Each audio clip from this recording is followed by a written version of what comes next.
Parfois, on va avoir besoin d'avoir des tranches d'âge pour faire des graphiques.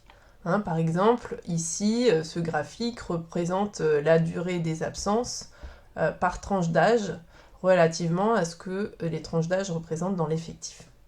Donc pour calculer ces tranches d'âge, eh bien, on va utiliser la fonction plancher.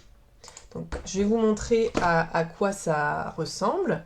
Donc, dans notre tableau, on a les salariés, leur date de naissance, on a calculé leur âge, et maintenant, on va pouvoir calculer à quelle tranche d'âge ils appartiennent. Donc, on peut choisir d'avoir des tranches d'âge à 10 ans ou à 5 ans. Donc, la fonction plancher, comment ça fonctionne? Eh bien, vous venez, par exemple, écrire ici votre fonction plancher. Vous allez venir chercher votre âge, ici, donc le 65 ans par exemple pour cet employé-là.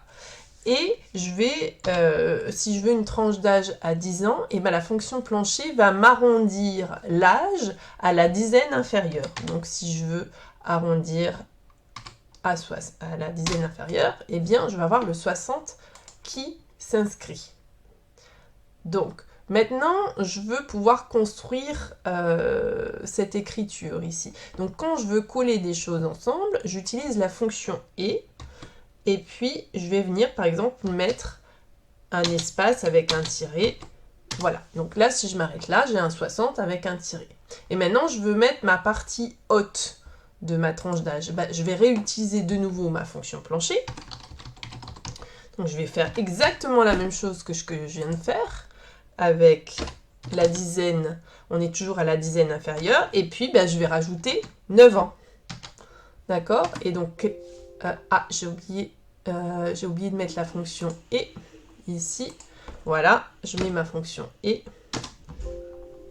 J'ai encore fait une erreur parce que j'ai mis. Ah oui, je vois mon erreur. Voilà. Donc, je viens de mettre la partie haute de ma tranche d'âge. Donc, par exemple, 60 plus 9, ça fait 69. Sachez bien que là, si je tire ici, hop, ça va bouger en fonction. Le plancher de 72, ça fait 70, et 70 plus 9, ça fait bien 79. Et maintenant, je veux écrire le mot « en », et bien, il suffit que je réutilise ma fonction « et », que je colle, il n'y a pas d'espace.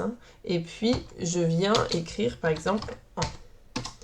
Et voilà, j'ai ma formule que je peux tirer.